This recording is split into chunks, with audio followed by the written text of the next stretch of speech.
আমরা সিরাতের আলোচনা করছিলাম। গত ক্লাসে শেষ যেটা আমরা গত মাসে কিন্তু আমাদের ক্লাস হয়নি রমজানের কারণে, আপনারা জানেন। সব শেষ যেটা আলোচনা করেছিলাম খন্দকের যুদ্ধ নিয়ে, শেষ হয়েছিল খন্দক নিয়ে। কিন্তু খন্দকের যুদ্ধের একটা অংশ বাকি ছিল।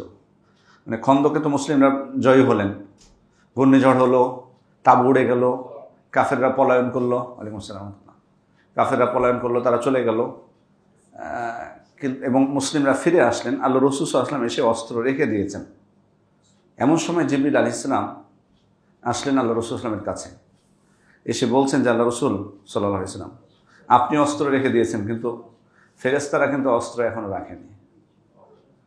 মানে দায়িত্ব কিন্তু এখনো শেষ হয়ে যায়নি, সমস্যা এখনো আছে। ওই যে খন্দকের যুদ্ধের সময় ওইদিকে সবগুলো দল 10,000 বাহিনী ওদিকে প্রস্তুত মুসলিমদেরকে কোণঠাসা করার জন্য।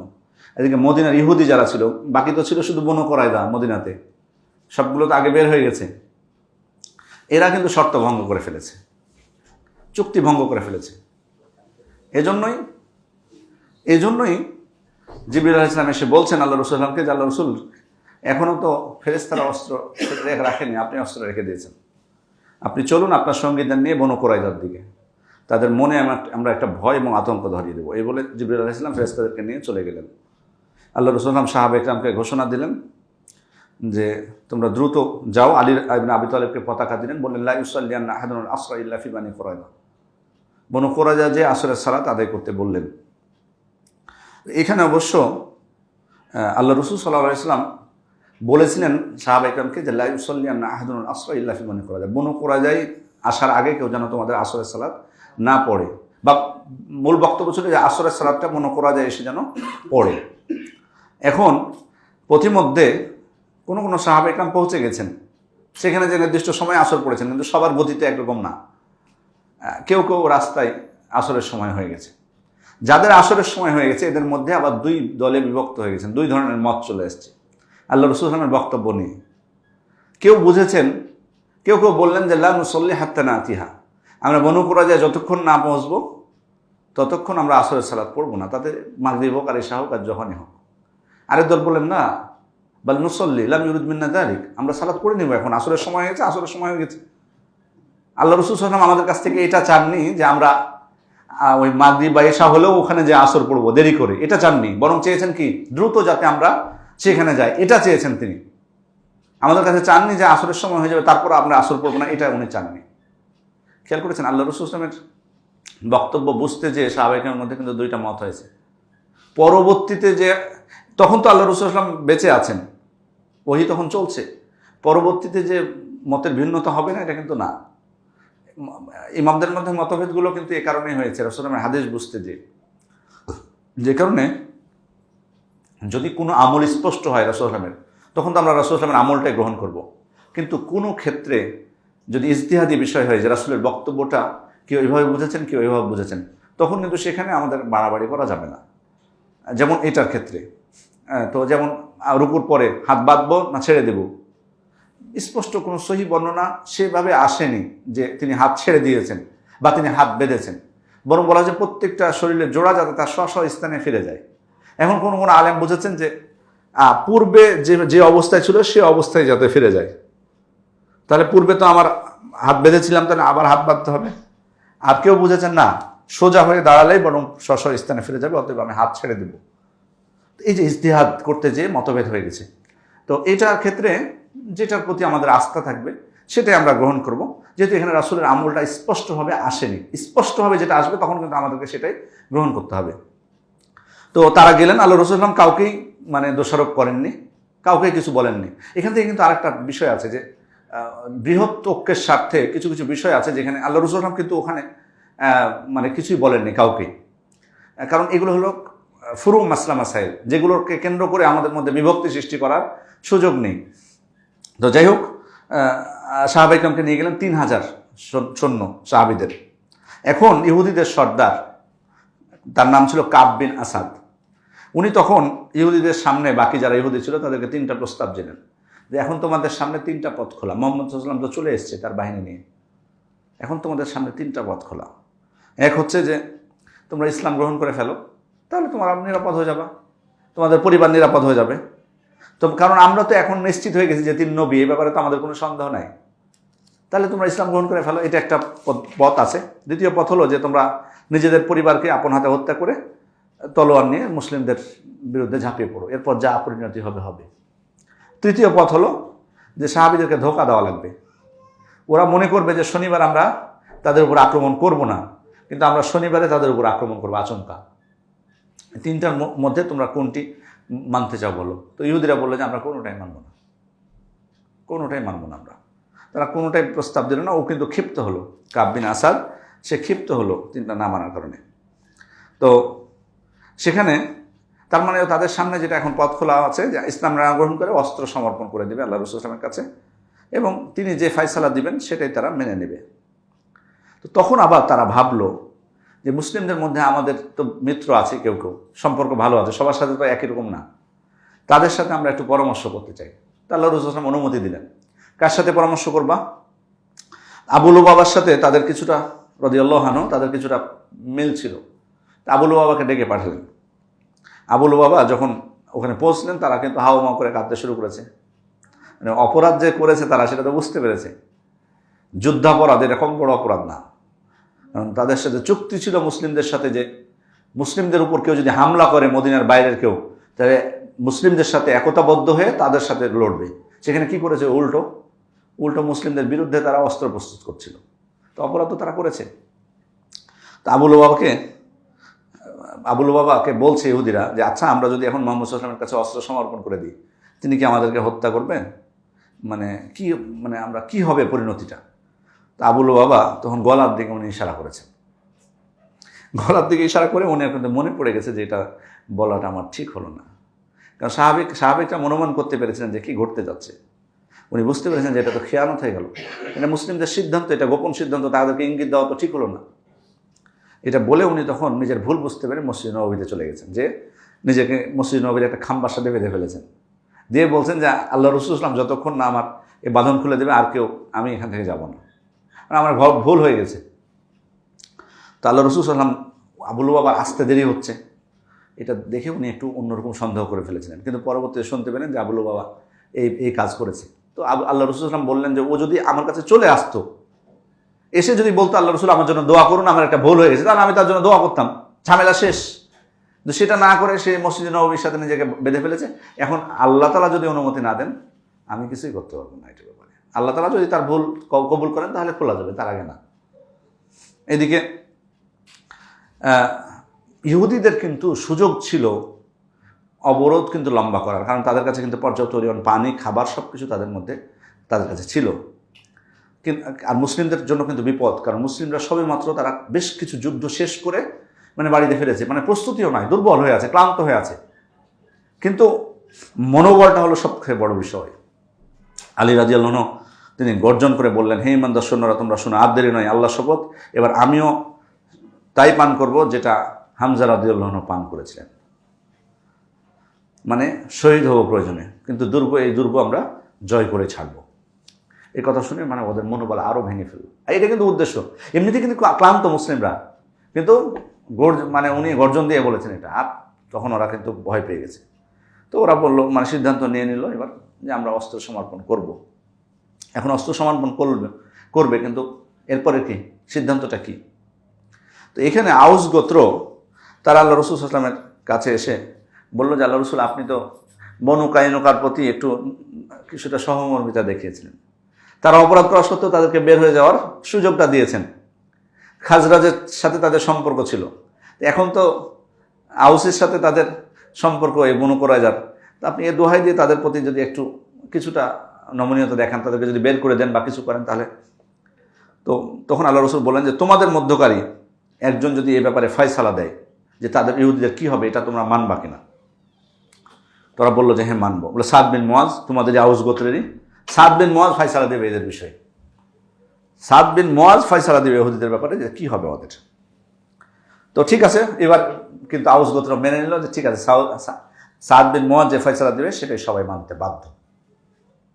এবার সাদ বিন মুআজকে ডেকে পাঠানো হলো। আপনারা জানেন যে ওই সময় কিন্তু তিনি কি আহত, কারণ খন্দকের যুদ্ধে উনি আহত হয়েছেন, চিকিৎসা চলছে ওনার মসজিদ নববীতে। ওই সময় ওই আহত অবস্থায় উনি গাধার পিঠে চড়ে এসছেন।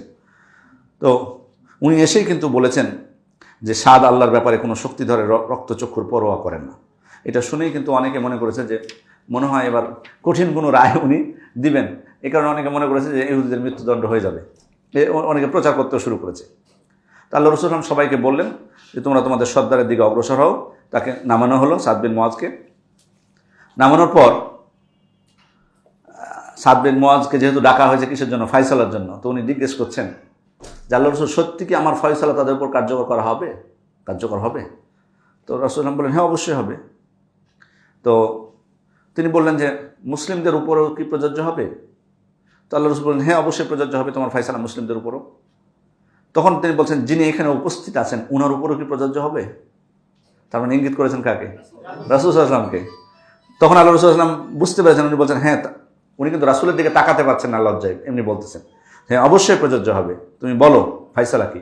আচ্ছা, এখানে আপনাদের বলেন তো সাদ বিন মুআজ আসলে কি বলতে চাচ্ছিলেন? ও বিচার তো করতেছেন ইহুদিদের, রাসূলের উপর আসলে কি ফয়সালা প্রযোজ্য হবে বোঝাতে চাচ্ছে? আপনাদের কি মনে হয়? উনি বললেন না যে ইহুদিদের উপর প্রযোজ্য হবে, তো ইহুদিদের উপর প্রযোজ্য, এটাই স্পষ্ট আমাদের কাছে। তো উনি মানে মুসলিমদের উপর প্রযোজ্য হবে, ইহুদিদের উপর প্রযোজ্য হবে না রাসূলের উপর প্রযোজ্য হবে, এটা তারা কি বোঝাতে চাচ্ছেন? এটা একটা এবং ফয়সালা কার্যকর করবেন কে? রাসূল সাল্লাল্লাহু আলাইহি ওয়াসাল্লাম। তার মানে তার উপরও তো সাদ বিন মুআজ যদি ফয়সালা করে যে ওদেরকে হত্যা করতে হবে, তাহলে রাসূল হত্যা করবে না? উনি রাষ্ট্রপ্রধান, উনি হচ্ছেন রাষ্ট্রপ্রধান। এটাই বোঝাতে চেয়েছেন যে আপনার উপরও কার্যকর হবে, মানে আপনি বাধ্য কিনা, তখন আমি যে রায় দেবো এটা কার্যকর করতে ইহুদিদের, এটা আপনি বাধ্য কিনা? আল্লাহ রাসূল বললেন অবশ্যই বাধ্য, কারণ তোমাকে তো বিচারক হিসেবে মেনে নেওয়া হয়েছে, সবাই মেনে নিয়েছে। তখন উনি বললেন যে আমার ফয়সালা হচ্ছে যে ওদের পুরুষদেরকে হত্যা করতে হবে, শিশুদেরকে বন্দি করতে হবে, নারীদেরকে বন্দি করতে হবে, আর ওদের ধন সম্পদগুলো গনিমত হিসেবে গণ্য হবে। তো আল্লাহ রাসূল সাল্লাল্লাহু আলাইহি ওয়াসাল্লাম তখন সাদ বিন মুআজকে বলছেন যে তুমি ওদের ব্যাপারে যে ফয়সালা দিয়েছো, আল্লাহ তাআলা 7 আসমানের উপর থেকে সেই ফয়সালা দিয়ে রেখেছেন। মানে আল্লাহ তাআলার ফয়সালার সাথে সাদ বিন মুআজের ফয়সালা মিলে গেছে। আসলে অনেকের কাছে এটা মনে হতে পারে যে এটা কি তাদের উপর জুলুম হলো না, হত্যা করা, কেন হত্যা করবে? কিন্তু আসলে ওরা কি করেছিল? খন্দকের যুদ্ধে মুসলিমদের সৈন্য সংখ্যা কত? 3000, আর কাফেরদের 10,000। তখন মদিনায় মোট জনসংখ্যায় 10,000 ছিল না। তাহলে মুসলিমদের অবস্থা খুবই খারাপ না? ওই কঠিন মুহূর্তে বিশ্বাসঘাতকতা করেছে ওরা, হাত মিলিয়েছে কাদের সাথে? শত্রুদের সাথে, যেখানে সহযোগিতা করার কথা ছিল মুসলিমদের।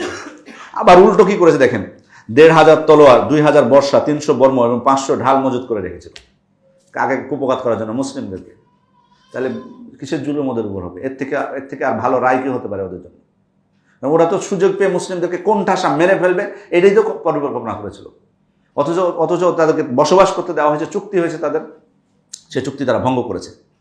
এরপরে তো তাদেরকে বনু নাজ্জার গোত্রের একটা বাড়িতে আটক করে রাখা হয় এবং মদিনার বাজারে পরীক্ষা খনন করা হয়। একদল করে ওখান থেকে নিয়ে যাওয়া হচ্ছিল। তো সেখানে কাব বিন আসাদকে কিছু ইহুদিরা বলল যে আমাদের সাথে যে আচরণ করা হচ্ছে এটা আপনি কি মনে করছেন? এই যে নিয়ে যাচ্ছে একটা করে গ্রুপ, যে তোমরা কি বুঝতে পারছো না যাদেরকে নিয়ে যাওয়া হচ্ছে তাদেরকে তারা ফিরে আসছেন?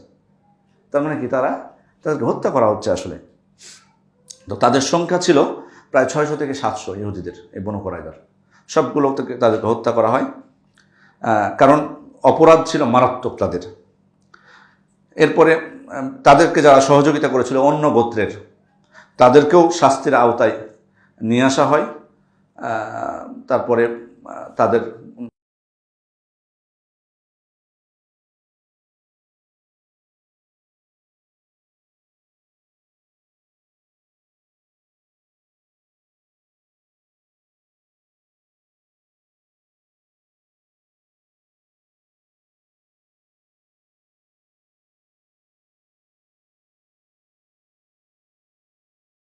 সাদ বিন মুআজ দেননি। এরপরে রাসূল সাল্লাল্লাহু আলাইহি ওয়াসাল্লাম তো গনিমত বন্টন করলেন নির্দিষ্ট যেটা বরাদ্দ ছিল সেটা অনুযায়ী। এরপর তাদের মধ্যে, মহিলাদের মধ্যে কোনো বর্ণনা এসেছে যে তিনি রায়হানা নামক একজনকে নিজের জন্য পছন্দ করেছিলেন দাসী হিসেবে। তবে সঠিক কথা হলো যে তাকে মুক্ত করে তিনি আল্লাহ রাসূল বিয়ে করেননি। এবং এইদিকে কিন্তু সাদ বিন মুআজ রাদিয়াল্লাহু আনহু ফয়সালা দেওয়ার পর মদিনায় ফিরে যাওয়ার পর তার অবস্থার আরও অবনতি হয়। কারণ আসলে মূলত তার রক্তক্ষরণ হচ্ছিল। আর রক্তক্ষরণ হলে আপনারা বুঝতে পারছেন যে এক সময় নিস্তেজ হয়ে যাবে, মারা যাবে। তো আল্লাহ রসুল সাল্লাল্লাহু আলাইহি ওয়াসাল্লাম তো এটা জানতেন। তো ওই জন্য মানে তার মৃত্যুর খবর স্বয়ং আল্লাহ রসুল সাল্লামকে দিয়েছেন জিবরিল আলাইহিস সালাম। আল্লাহ রসুল তখন বাইরে ছিলেন, তাকে এসে বলছেন জিবরিল আলাইহিস সালাম যে আল্লাহ রসুল, আপনার সাহাবীদের মধ্যে এমন একজন সাহাবী আজকে মৃত্যুবরণ করেছেন যার মৃত্যুতে আল্লাহর আরশ পর্যন্ত কেঁপে উঠেছে। তো তিনি জানতেন যে সাদ বিন মুআজ অসুস্থ। তিনি দৌড় দিয়ে গেলেন, দেখলেন যে বাস্তবে সাদ বিন মুআজ মারা গেছেন। তো তার দাফনের সময় তাকে যখন বহন করা হচ্ছিল, মুনাফিকরা তাকে নিয়ে খুব ট্রল করে, মানে হালকা মনে হচ্ছিল। তো মানে সে বোঝাতে চাচ্ছিল যে মানে এটা তার ত্রুটি, সাদ বিন মুআজের এটা তারা বোঝাতে চেয়েছে যে হয়তো বা মুনাফিকরা তো মুনাফিকই, কঠিন রায় দিয়েছে না ইহুদের বিরুদ্ধে, এই জন্য হয়তো তার শরীর হালকা হয়ে গেছে বা যেটাই হোক, এটাকে ত্রুটি হিসেবে তারা উল্লেখ করার চেষ্টা করেছে। কিন্তু আল্লাহ রসুল সাল্লাল্লাহু আলাইহি ওয়াসাল্লাম স্পষ্টই তাদেরকে বলে দিলেন যে তার জানাজা বরং ফেরেশতারা বহন করছে, এই জন্য তোমাদেরকে হালকা মনে হচ্ছে। এই হলো এই মর্যাদা তিনি পেয়েছেন। এটা কিন্তু অন্য কোনো সাহাবীর ক্ষেত্রে কিন্তু এমন বর্ণনা আসেনি। নামটা কি তার? সাদ বিন মুআজ।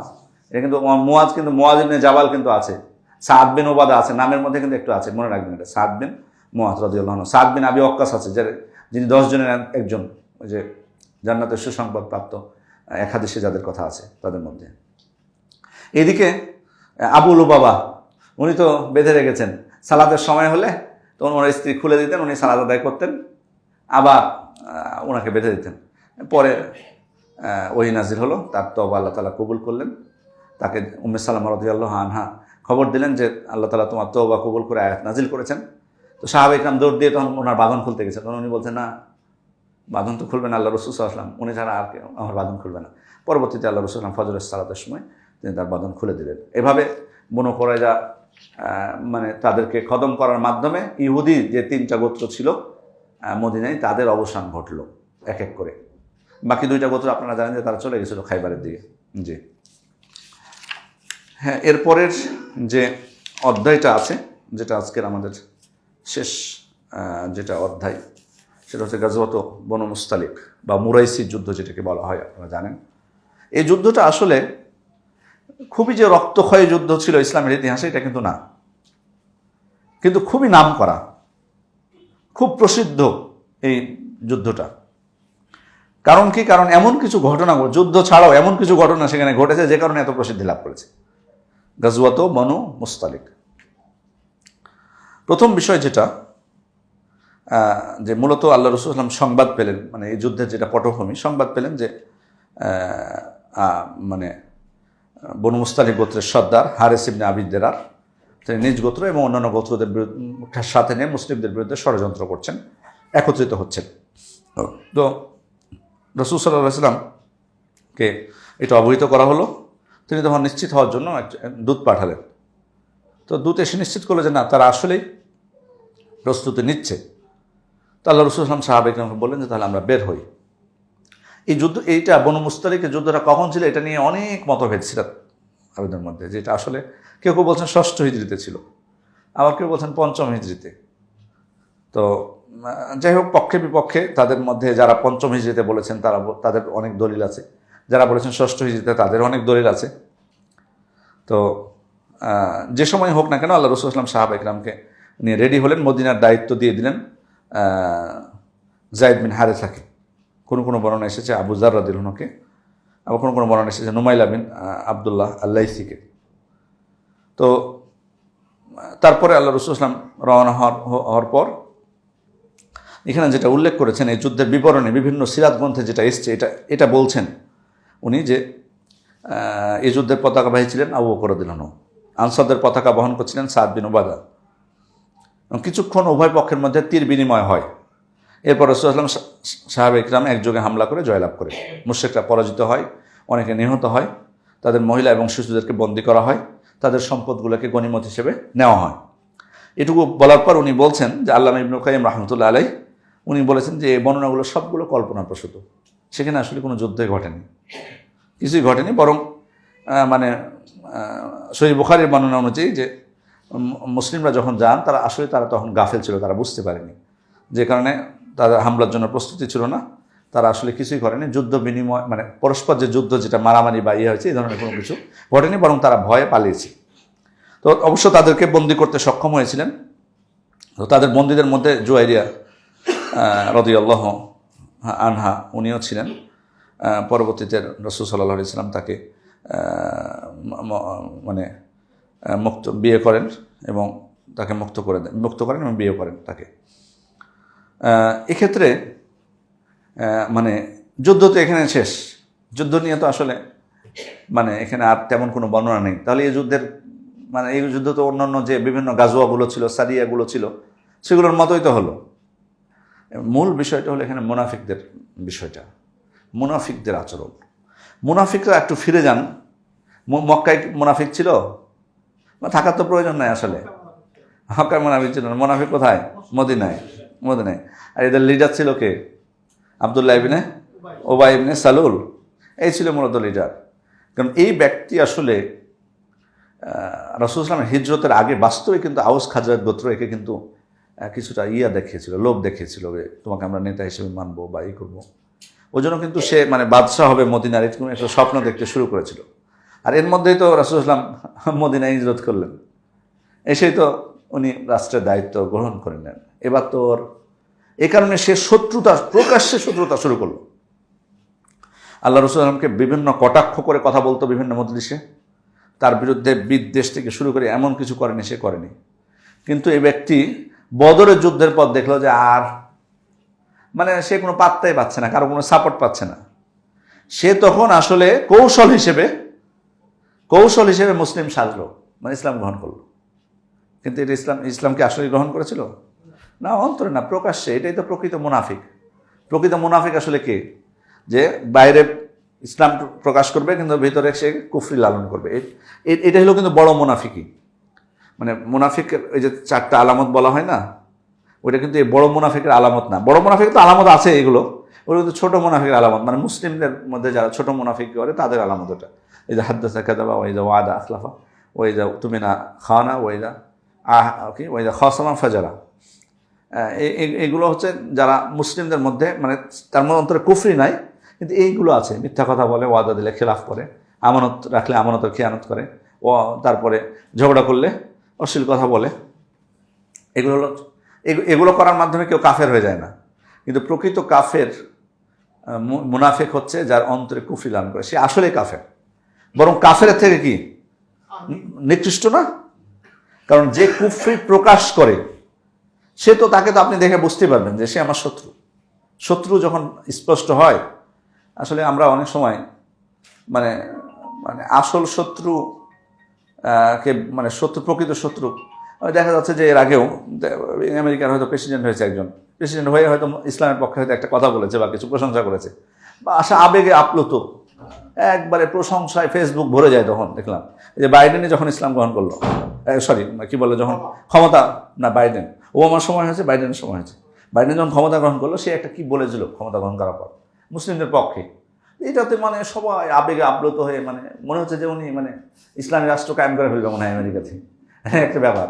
যে আসলে মানে আমি ওদেরকে মুনাফিক বলছি না, মানে এরা যারা উপরে বেশি দেখায় একটু, এরা কিন্তু শেষে বেশি ক্ষতিটা করে, পরে প্রমাণিত হয় এগুলো। আর প্রকাশ্য যে শত্রু যে বিদ্বেষ করছে আপনি তো তাকে চিনতে পারবেন।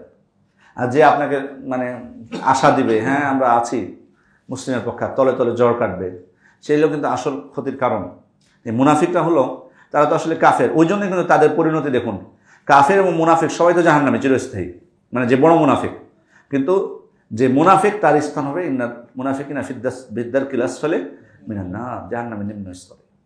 কারণ ও আসলে কাফের, কিন্তু প্রকাশ্যে ইসলাম সে গ্রহণ করেছে, মানে ধোঁকাবাজি করেছে। এই কারণে তার শাস্তিটা হবে কি সব থেকে নিকৃষ্ট শাস্তি।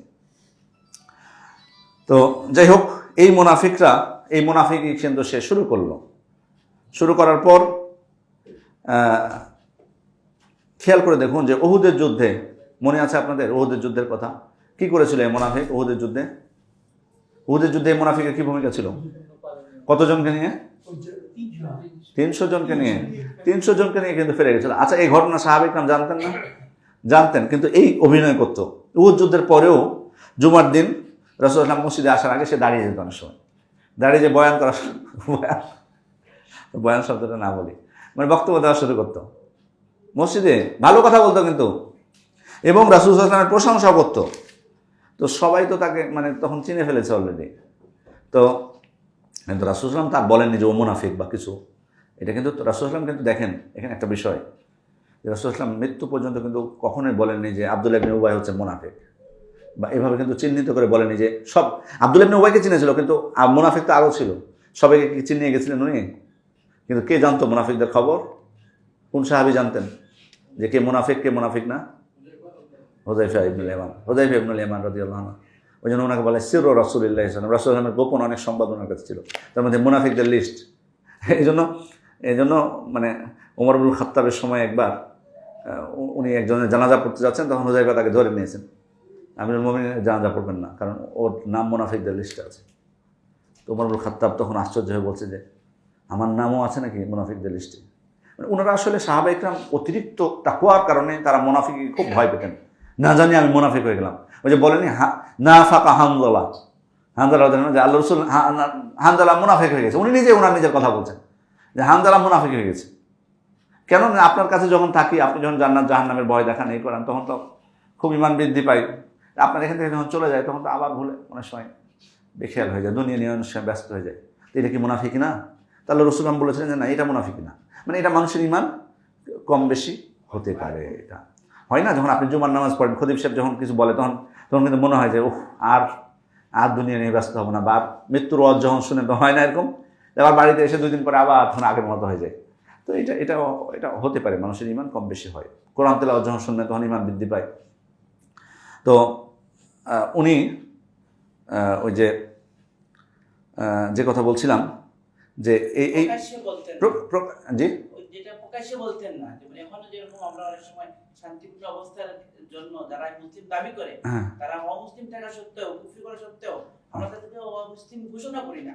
হ্যাঁ, সেটা যে মুনাফিক চিনিয়ে দাও। আসলে ব্যাপারটা হলো এই জন্য এখান থেকে কিন্তু একটা বড় কিন্তু একটা বিষয় আছে। আমরা কিন্তু অনেক সময় খুব তাড়াহুড়া করি, মানে ফেসবুকে দেখবেন একটা জিনিস, মানে অমুক মানহাজ গোপনকারী, এমনি উদাহরণস্বরূপ বলছি, খুব সহজে চিনিয়ে দিতে চায় মানুষকে দায়িত্বটা। আচ্ছা, আছে এরকম ব্যক্তি আছে যে উপরে সেজে থাকে যে সে সঠিক মানহাজ পোষণ করে বা সাহাবা ইকরামের মানহাজ পোষণ করে, সঠিক আকীদা পোষণ করে, কিন্তু আসলে সে না। এরকম আছে, আমি বলছি না নাই। আসলে কি দাওয়াতের এটা কি কোনো উসলুব হলো যে আপনাকে চিনিয়ে দিতে হবে সকল মানুষকে? এটা কিন্তু না। কিছু বিষয়ে সবসময় কথা বলা উচিত না। এই কারণে কিন্তু দেখা যায় যে ক্ষতি আমাদেরই হয় শেষে। কারণ দেখবেন যে ব্যক্তিগুলো ট্রল হয়, ওই ব্যক্তিগুলো বেশি তাদের প্রভাব বিস্তার করে ফেলে সমাজে, এবং তখন আমাদের পক্ষে কথা বলে না। আগে হয়তো অনেক সময় কথা বলতে, এখন কথা বলে না। এই জন্য সবসময় এটা নিয়ে বীরত্ব সাজার কোনো দরকার নেই যে আপনি একজনকে চিনিয়ে দিলেন সবাইকে যে হ্যাঁ উনি মানহাজ গোপনকারী। কিছু বিষয় আছে অস্পষ্ট, আর কিছু বিষয় আছে আপনাকে এত বলতেই হবে কেন? আপনি সতর্ক হয়ে যান, ব্যাস। আল্লাহ রাসূল সাল্লাল্লাহু আলাইহি ওয়াসাল্লাম প্রয়োজন মনে করেননি যে সবাই সতর্ক হোক, উনি কেন চিনালেন না সবাইকে? এই জন্য সবসময় এই মানুষকে চিনিয়ে দিতে পারলেই বীরত্ব ভাবা ঠিক না দাওয়াতের ক্ষেত্রে, এটা উসলুব না। বিশেষ করে এটা থেকে আরো বেশি বোঝা যায় উনি সব মুনাফিককে চিনিয়ে দেননি, সব সাহাবায়ে কেরামকে গোপন রাখা হয়েছিল বিষয়টা। এটা দাওয়াতের সাথে কিন্তু গোপন রাখা হয়েছে, কারণ এখানে নানা ধরনের ফিতনা সৃষ্টি হয়। মুনাফিকদের ব্যাপারে স্পষ্ট কোনো অবস্থান, কোনো শাস্তি কিছুই তিনি গ্রহণ করেননি। কেন? কারণ একটা অপবাদ আসতো যে মুহাম্মদ সাল্লাল্লাহু আলাইহি ওয়াসাল্লাম, এবং এখানে এই যুদ্ধের ক্ষেত্রেও কিন্তু এরকম ঘটনা ঘটেছে। তো যাই হোক, যে কথা বলছিলাম যে এই ব্যক্তি অনেক সময় জুমার সময় দাঁড়িয়ে যেত মসজিদে, দিয়ে বলতো যে আল্লাহ রাসূল সাল্লাল্লাহু আলাইহি ওয়াসাল্লাম কত মর্যাদাপূর্ণ মানুষ, কাজেই তোমরাও সবাই রাসূল সাল্লাল্লাহু আলাইহি ওয়াসাল্লামকে সাহায্য করো, তার হাতে শক্তিশালী করো, তার কথা সব মেনে চলো, তার অবাধ্য হয়েও না, এগুলো করতো। তো মানে অনেক সময় সাহাবায়ে কেরাম তাকে জোর করে বসায় দিতেন। তো এরকম একজন সাহাবী তাকে বলেছেন, হে দুশমন, তুমি বসে যাও, তোমার ব্যাপারে আমরা উহুদের যুদ্ধের সময় দেখেছি তুমি কি কর্মকাণ্ড করেছো। তখন সে বিড়বিড় করতে করতে বাইরে বের হয়ে চলে গেছে। তো এই যে এইরকম ঘটনা ঘটেছে। পরে খন্দকের যুদ্ধের সময় সেও প্ররোচিত করেনি যে ইন্না বুয়ুতানা আওরা, আমাদের বাড়িগুলো অরক্ষিত বলেছিল। তা আল্লাহ তাআলা নাকচ করে দিয়েছেন যে ওমা হিয়া বিআওরা, না এটা চাই। এগুলো কারা ছিল, কাদের কথা বলা হয়েছে? মুনাফিকদের কথা কিন্তু বলা হয়েছে। ওরা কিন্তু উস্কানি দিত মুসলিমদেরকে, যে মুহাম্মদ সাল্লাল্লাহু আলাইহি ওয়াসাল্লাম দায়িত্ব নিয়েছে বলছে ঠিক, কিন্তু আসলে কিন্তু আমাদের ধন সম্পদ, বাড়ি ঘর, নারী শিশুদেরকে কিন্তু সে রক্ষা করতে পারবে না, অতএব তোমরা এখানে থেকো না, বাড়িতে ফিরে যাও। প্ররোচিত করেছিল এই মুনাফিকগুলো। এই হলো এই অবস্থা। এবার এই মুনাফিকদের বিষয়ে এই মুনাফিকরা সবসময় দুর্বল পয়েন্ট কিন্তু খোঁজার চেষ্টা করতো। এরপরে যেটা হয় পঞ্চম হিজরিতে আরেকটা ঘটনা ঘটে, সেটা হলো যে যায়েদ বিন হারেসা রাদিয়াল্লাহু আনহু যায়নাব রাদিয়াল্লাহু আনহাকে তালাক দিলেন। তারপরে বিয়ে করলেন কে? আল্লাহ রাসূল সাল্লাল্লাহু আলাইহি ওয়াসাল্লাম। কার নির্দেশে? আল্লাহ তাআলা। ওই জন্য উনি গর্ব করে বলতেন না অন্য রাসূল অন্য স্ত্রীদের উপর, যে যাওয়াজাকুন্না আহলিকুন্না ও যাওয়াজানিল্লাহু মিন ফাওকি সাব'i সামাওয়াত, তোমাদের বিয়ে দিয়েছে তোমার পরিবার, আর আমার বিয়ে রাসূল সাল্লাল্লাহু আলাইহি ওয়াসাল্লামের সাথে দিয়েছে স্বয়ং আল্লাহ তাআলা 7 আসমানের উপর থেকে। সুবহানাল্লাহ। এই ছিল এই যায়নাব রাদিয়াল্লাহু আনহা। ওনাকে যখন বিয়ে করেন আল্লাহ রাসূল সাল্লাল্লাহু আলাইহি ওয়াসাল্লাম, মুনাফিকরা এবার সুযোগ পেয়ে গেল। একজন বলেন কি সুযোগ পেয়েছিল? সন্তানের বউকে বিয়ে করেছে। সন্তানের বউকে বিয়ে করা যায় যদি তালাকও দেয়? হারাম। সন্তানের বউ, আপনার ছেলে বিয়ে করেছে একটা মেয়েকে, দিয়ে তালাক দিয়ে দিয়েছে, ওই ইদ্যত শেষ হলে আপনি বিয়ে করতে পারবেন না? হারাম, সে চিরজীবনের জন্য হারাম। তো ওরা তো হারাম মনে করতো। তো যায়েদ বিন হারেসা কি আল্লাহ রাসূল সাল্লাল্লাহু আলাইহি ওয়াসাল্লামের ছেলে ছিল? আসলে পালিত, জাহেলি যুগের পালক ছেলে। কিন্তু পালক ছেলের বিধান পরবর্তীতে ইসলামে কি বাতিল করে দেওয়া হয়েছে। মানে জাহেলি যুগের রীতিকে সাপোর্ট ইসলাম করেনি। বাতিল বলতে যে ওই রীতিকে সাপোর্ট করেনি ইসলাম, ওই রীতিকে সাপোর্ট করেনি, বরং ওই রীতিটা যাতে স্পষ্ট হয় মানুষের কাছে যে পালক পুত্র বলে কিছু নাই, এই জন্যই আরো আল্লাহ রাসূল সাল্লাল্লাহু আলাইহি ওয়াসাল্লাম তাকে বিয়ে করেছেন। এটা একটা হিকমত, অনেকে বলছেন। এইটাও স্পষ্ট করেছেন আরো, যে পালক পুত্র বলে ইসলাম কিছু নেই, এই জন্য আরো তালাক দেওয়া হয়েছে, তাকে বিয়ে করেছেন আল্লাহ রাসূল সাল্লাল্লাহু আলাইহি ওয়াসাল্লাম। পালক পুত্রের কোনো কিছু সাব্যস্ত হয় না। কিন্তু দুঃখজনক হলো সত্য, আপনি দেখেন।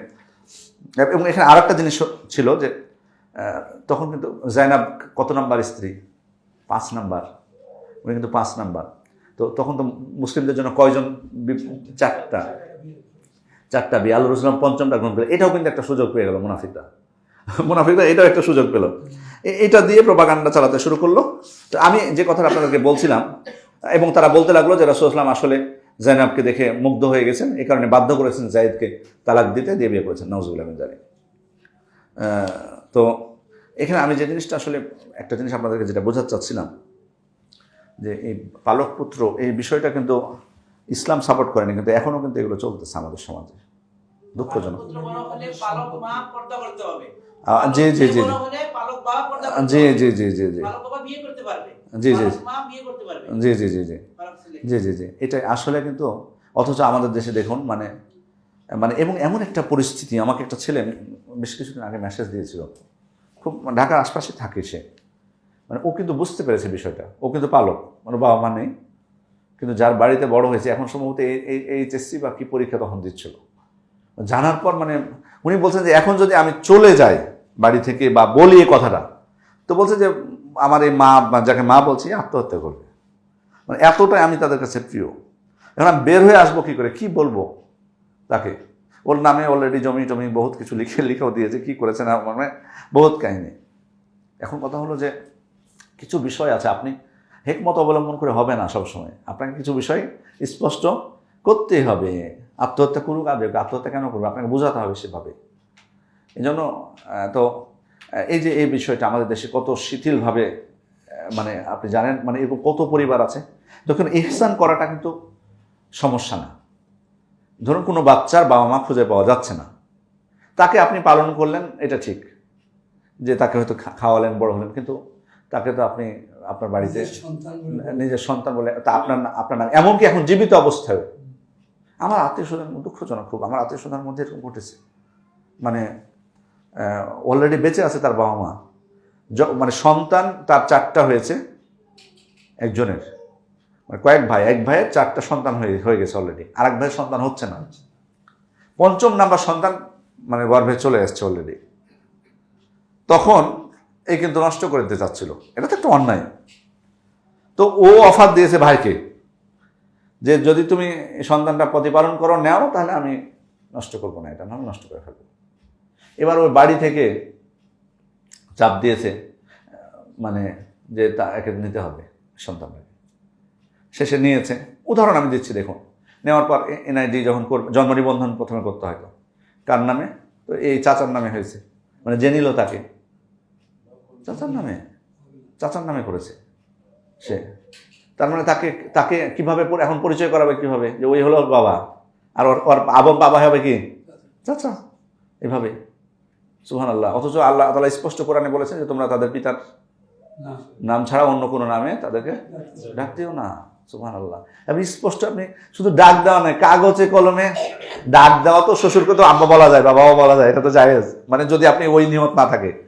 বাকি কিন্তু আপনি একবার পিতা হিসেবে সাব্যস্ত করছেন এনআইডিতে, মারাত্মক বিষয়। এবং এটা এক পরিবারে না, বহু আছে এগুলো, ওয়ারিস বানায় দেয়, এই করে দেয়। এবং আরেকটা আমার কাছে এসেছিল যে ও ব্যক্তি চাচ্ছে মুক্ত হতে, কিন্তু উনার মানে আছে, মানে পালক পুত্র আছে, আবার নিজের পুত্র আছে। তার এই নিজের পুত্রও এই পালক পুত্রের ভক্ত, আবার মানে ওকে ছাড়বে না। বুঝতে পেরেছেন? মানে ওনার 5 ছেলে আর একটা হচ্ছে পালক, যদি পালক থাকে, যেখানে আমরা বলছি ইয়াতে পালক বলে কোনো কিছু নাই, তারপর বলছি পালক। তো এই 5 ছেলেও মানে এর এর মানে ওর যেটা বাবা মা, কথিত বাবা মা, ওরা তো ছাড়বে না, একে যেতে দিবে না। এই 5 ছেলেও ওকে যেতে দিবে না, এবং জোর করে ওকে সম্পত্তি দিবে। এমনকি বলেছে যে আমাদের থেকে তুমি ওকে বেশি দিও। ইহসান, ওরা বলতেছে যে হয়তো এর বাবা মা নাই, ওদের প্রতি ইহসান করছে, ওদের নিয়ত হয়তো মানে ভালো, কিন্তু অজ্ঞতার কারণে। তো ও তো আসলে তার মাকে তো পর্দা করতে হবে তার সামনে, বা তার মনে না থাকলে তাকে পর্দা করতে হবে। যাই হোক, আমরা যেটা বলবো সেটা হলো যে প্রথমত হয়তো আমি যেটা বলছি এটা অনেক বোনদের জন্য বা অনেক ভাইদের জন্য সহ্য করাটা হয়তো অনেক কঠিন। আল্লাহ তাআলা যাদেরকে সন্তান দেননি, আমরা তাদের জন্য দোয়া করি আল্লাহ তাদেরকে ধৈর্য শক্তি দেন। বহু পরিবার, শুধু সন্তান কেন, পরিবারে কেউ নাই, অ্যাক্সিডেন্ট হলো না, অনেক অ্যাক্সিডেন্ট হবে, দেখবেন যে 5 জন ছিল এক পরিবারের, একটা ছোট বাচ্চা ছাড়া 4 জনই মারা গেছে, হয় না? তো সবই চলে গেল। তো আপনারা জীবিত আছেন, স্বামী স্ত্রী, হয়তো বাচ্চা হচ্ছে না, কিন্তু এক্ষেত্রে কিন্তু আপনাদেরকে ধৈর্য ধারণ করতে হবে, ধৈর্য ধারণ করতে হবে। এক্ষেত্রে আরও পথ আছে, যদি বোনেরা রাগ করবে হয়তো বললে, মানে ছেলে যদি চায় যে আরেকটা বিয়ে করবে, সেটা করতেই পারে, কিন্তু অনেক বোনেরা এক্ষেত্রে বাধা হয়ে দাঁড়ায়। ওনারা বলে কি যে বিয়ে যদি করো তাহলে তুমি এক গেট দিয়ে ঢুকবা আর আমি আরেক গেট দিয়ে বের হবো। আসলে ব্যাপারটা হচ্ছে যে আমরা মানে ইসলামের যেটা উদ্দেশ্য, মানে আমরা যারা বিয়ে করেছি একের অধিক, তারাও ঠিক মতো বিয়ে করতে পারেনি, মানে মানে জগা খিচুড়ি অবস্থা, ইনসাফ করতে পারেনি, এই কারণে আরও বেশি এটার প্রতি ইয়া হয়েছে। আর দ্বিতীয়ত আমাদের ইমান দুর্বল, আমাদের পুরুষদেরও যেমন ইমান দুর্বল, অনেক নারীদেরও দুর্বল, যে কারণে তারা এটাকে সহ্য করতে পারে না। যাই হোক, এখন ব্যাপারটা হচ্ছে যে বোনদেরকে বলবো, ভাইদেরকে বলবো, দেখুন যদি বিশেষ করে বোনদেরকে বলি যে আপনাদের তো আর সুযোগ নাই, আপনার হাজব্যান্ডেরও উচিত না যে তাকে তালাক দেওয়া, বাচ্চা হচ্ছে না ওই জন্য, বাচ্চা হচ্ছে না ওই জন্য আপনি তালাক দেবেন, এটা কিন্তু ঠিক না। বরং আপনার সামনে অপশন আছে, আপনি যদি এতই বাচ্চার প্রয়োজন হয় আপনি, এবং এটা মানুষের চাহিদা, বাচ্চার প্রয়োজন হয় বলতে এমনিতে মানুষের মন চাইবে, সেখানে আপনার জন্য অপশন আছে আর একটা বিয়ে করার। এক্ষেত্রে আপনার প্রথম স্ত্রী কি বললো না বললো এটা ধর্তব্য না, তবে তাকে জানিয়ে বিয়ে করবেন। এক্ষেত্রে একটা জিনিস ভুল করি আমরা, মাসআলার দিকে যাই সবসময়। আমি আলেমদের ক্ষেত্রেও দেখেছি কিছু কিছু, আমি সমালোচনা করছি না এখানে, যে ওনারা ফতোয়া দেন যে প্রথম স্ত্রীকে না জানিয়ে বিয়ে করা যাবে। তা আমাদের দেশের আইনে মনে হয় এটা সাপোর্ট করে না, তাই না? মনে হয় এরকম আছে যে প্রথম স্ত্রীকে জানাতে হবে, পারমিশন লাগবে। আচ্ছা ঠিক আছে, বুঝলাম যে পারমিশন নেওয়াটা অপরিহার্য না, কিন্তু পারমিশন গোপনে আপনি কিভাবে বিয়ে করবেন, এটা আমার কোনোভাবে মাথায় ধরে না। যে না জানি আপনি বিয়ে করে থাকবেন কি করে? বুঝলাম যে প্রথম জনকে জানানোটা অপরিহার্য না, মাসালা বুঝে গেছি, আপনার কথা মেনেও নিয়েছি, কিন্তু সম্ভব কিভাবে প্র্যাকটিক্যালি যে আপনি না জানিয়ে করবেন? আপনাকে মিথ্যা কথা বলতে হবে তো তাকে। আপনি দ্বিতীয় স্ত্রী হক আদায় করবেন না, যাবেন না তার কাছে, কি বলবেন প্রথম স্ত্রীকে? বলবেন যে কক্সবাজারে যে ঘুরতেছি আমি, না চিটাগাঙে যে ঘুরতেছি। হ্যাঁ, আপনি আপনার স্ত্রীর কথা মানবেন না, মেনে নিলাম, ঠিক আছে, আপনি আরেকটা বিয়ে আপনার প্রয়োজন, আপনি ইনসাফ করতে পারবেন, করুন, কিন্তু আপনি বলবেন না মানে গোপন করবেন, মানে কয় বছর গোপন করবেন? পরে তো চোরের মতো হয়ে যাচ্ছে বিষয়টা। আপনার যদি এত সাহস থাকে আপনি চুরি করে কেন থাকবেন? এটা হেকমত বলা যাবে না, বরং উল্টো পরিণতি হয়, খারাপ পরিণতি হয় যখন পরে জানতে পারে হঠাৎ করে। বরং আপনি তাকে জানিয়ে করুন। এই জন্য এটা আসলে বহু মিথ্যার আশ্রয় নিতে হবে। অনেকে খারাপ আপনার সম্পর্কে মনে করবে, আপনি দ্বিতীয় স্ত্রীর কাছে যাচ্ছেন, মানুষকে আপনি জানাবেন না। এখানে আরেকটা বিষয়, বিয়ে হলো প্রকাশ্যে আর ব্যভিচার হলো গোপনে। তা আপনি বিয়ে কিভাবে গোপনে করবেন? কেন বিয়ের ক্ষেত্রে সাক্ষীর কথা বলা হয়েছে? কেন আল্লাহ রাসূল বলছেন আলিনুন নিকাহ? এটা বলেছেন কিনা আলিনুন নিকাহ? নিকার কথা প্রচার করতে বলেছেন কিনা? শেখ এখানে আছেন, নিকার কথা যদি প্রচার করতে বলে থাকেন, তাহলে এটা কি প্রথম স্ত্রীর নিকাটা শুধু ওই যে জাঁকজমকপূর্ণ করে করতে হবে আর দ্বিতীয় স্ত্রীটা গোপন করতে হবে, এটা বলা হয়েছে? সব নিকাই প্রচার করতে হবে, যাতে মানুষ আপনার সম্পর্কে খারাপ ধারণা না করে। আপনি গোপনে বিয়ে করলেন আপনার বন্ধুকে নিয়ে, একে নিয়ে, তা আপনি যখন ওই বাড়িতে যাবেন কি বলবে মানুষ? পাপ করতে যাচ্ছেন। তারপরে তো তাহলে দুনিয়ার সব মানুষকে আপনি জানাবেন বা বা আপনার প্রচার করবেন যে তাকে বিয়ে করেছেন, আর আপনার স্ত্রী কি অপরাধ করেছে তাকে আপনি জানাবেন না, গোপন করবেন। গোপন করার কারণে আজকে যিনি মুক্তি পেলেন পেপারে দিছে যে একটা মেয়ের সঙ্গে ধরা খেয়েছে রিসোর্স। হ্যাঁ, আজকে পেপারে দিছে। যাই হোক, হয়তো ওই বিষয়টা না নিয়ে আসি আমরা, কারণ হয়তো এখানে পক্ষে বিপক্ষে অনেক কথা হয়তো আসবে, ওটা অনেকটা রাজনৈতিক বিষয়, যে কারণে আমরা এখানে নিয়ে আসবো না। তো এই যে দেখুন, হতে পারে এটা যে গোপন, ওই কারণে অংশ। জি জি, তো এটা কিন্তু ক্ষতি হতে পারে। তো যে কথা আমি বলছিলাম, কি প্রসঙ্গে যেন কথাটা চলে আসলো, পালক প্রসঙ্গে চলে আসলো। আমি আমি আমি যে জিনিসটা লাস্ট করবো, এই বিষয়ে কথা বলবো না আর, কারণ আমি খুব বেশি লম্বাও করতে চাইনি আজকের প্রোগ্রাম, মাথাও প্রচণ্ড ব্যথা করতেছে। তো আমি যে জিনিসটা বলবো আপনাদেরকে সেটা হলো যে পালক, কি বলেন, পালক পুত্র এভাবে কেউ সন্তান যদি আপনার সন্তান না থাকে কেউ এভাবে নেবেন না, যে তাকে আপনি আপনার বাড়িতে রাখবেন, আপনি তাকে মা বলে ডাকতে বাধ্য করবেন, আপনি তাকে বাবা বলে ডাকতে বাধ্য করবেন, আপনার ছেলে হবে, আপনি সব এনআইডিতে আপনার নাম লিখবেন, এগুলো কেউ করতে যাবেন না। ধরুন, কারণ যদি দুনিয়ার জীবন সংক্ষিপ্ত, আখেরাতে যে যদি আমাকে কোরআনের আইন লঙ্ঘন করার কারণে ধরা খেতে হয়, তাহলে কি আপনার রাষ্ট্র যতই আপনার কোনো মধ্যে, কিন্তু আপনার এটা করা যাবে না। আচ্ছা, প্রসঙ্গ এখানে মুনাফিকদের কথা আমরা বলছিলাম যে মুনাফিকরা প্রোপাগান্ডা জানিয়েছে। এবার এই যুদ্ধের ক্ষেত্রে যেটা সে করেছে এই মুনাফিকরা, সেটা হলো যে বনু মুস্তালিক যুদ্ধ তো তেমনভাবে হয়নি, বললাম না? তো ওখানে কূপের পাড়ে, মোরাইসি কূপের ওখানে একজন মুহাজির পানি নিচ্ছিলেন এবং একজন আনসারও পানি নিতে গেছেন ওখানে। মুহাজিরের নাম ছিল জাহাজা গিফারি, না জাহাজা গিফারি ছিলেন ওই আনসার, উনি তো জাহাজা গিফারি। আর ওয়াবার জুহানি ইনি ছিলেন মানে মুহাজির। তো এক মুহাজিরের সাথে আর এক আনসারের কি একটু ধাক্কাধাক্কি হয়েছে। এবার কিন্তু ওনাদের যেটা ভুলটা হয়েছে ওখানে কোথায়, মুহাজিরের এই মুহাজির ব্যক্তি মুহাজিরদেরকে ডাক দিয়েছেন, আর আনসার ব্যক্তি আনসারকে ডাক দিয়েছেন। আর রাসূল সাল্লাল্লাহু আলাইহি ওয়াসাল্লাম ওখানে উপস্থিত। উনি তখন কিন্তু অনেক রাগ আল্লাহ রাসূল রেগে দিয়েছেন যে আমি তোমাদের মধ্যে থাকা অবস্থায় তোমরা জাহেলিয়াতের মতো নিজের গোত্রকে ডাকা শুরু করেছো, এগুলো নিজেদের লোককে, এগুলো ছিল জাহেলি যুগে, যে তারা নিজ কাউকে করলে ওরা ঝাঁপিয়ে পড়তো, ন্যায় অন্যায় কিছু দেখতো না। এখন সমস্যা হয়েছে, তোমরা এ কাজ কেন করছো, যে তুমি মুহাজিরদেরকে রাখছো, আনসারদেরকে এখানে বা ভাগ করে দিচ্ছ আমি থাকতে। আল্লাহ রাসূল সাল্লাল্লাহু আলাইহি ওয়াসাল্লাম সমাধান করে দিলেন, কিন্তু সমস্যা বাঁধালো এই মুনাফিক। ও তো সুযোগ খুঁজতেছে আসলে, এই আব্দুল্লাহ ইবনে উবাই, ও বলতেছে যে হ্যাঁ এই ভুল তোমরাই করেছো। সে এইভাবে বলল যে কুকুরকে লালন করে মোটা তাজা করে সে কুকুরই তোমাকে কামড় দিচ্ছে। চিন্তা করেছেন কি কথা বোঝাচ্ছে, কি কথা বোঝাতে চলেছে, যে মুহাজিররা এসছে, তোমরা তাদেরকে ছাড় দিয়েছো, সম্পদে ভাগ দিয়েছো, তাদেরকে খাবার দিয়েছো, সহযোগিতা করেছে, এখন এই আনসারে তোমাকে কামড় দিচ্ছে, না কি মুহাজিরে তোমাদেরকে কামড় দিচ্ছে। মানে ও বোঝাতে চাচ্ছিল যে মুহাজির, ও তো একটু নমনীয় হওয়া দরকার ছিল। ওরা এসছে, আমরা ওদের প্রতি দয়া করেছি, মদিনায় আশ্রয় দিয়েছি, আমাদের সাথে ধাক্কাধাক্কি করবে, মানে সাহস কত বড়।